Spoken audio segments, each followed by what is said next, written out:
लग्नानंतर होईलच प्रेम या मालिकेच्या येणाऱ्या भागामध्ये प्रेक्षकांनो आपण पाहणार आहोत की जेव्हा नंदिनीला म्हणत असतो, अगं मी तुला साडी नेसवतो ना चकाचक बाई.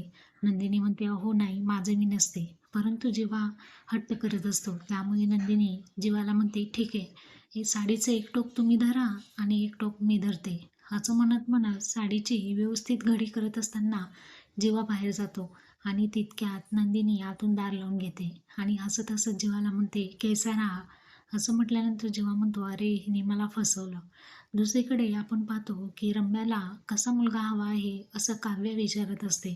तर रम्या सांगते, मला मुलगा टॉल हवा आहे, त्याला चष्मा असला तरी चालेल आणि दाढीसुद्धा हवी आहे. असं म्हटल्यानंतर काव्या रम्याकडे पाहते आणि म्हणते, अगं हे सर्व वर्णन तर पार्थच आहे की. असं म्हटल्यानंतर पार्थ रम्याकडे पाहतो आणि हा असा काही एपिसोड आपण येणाऱ्या भागात पाहणार आहोत प्रेक्षकांनो.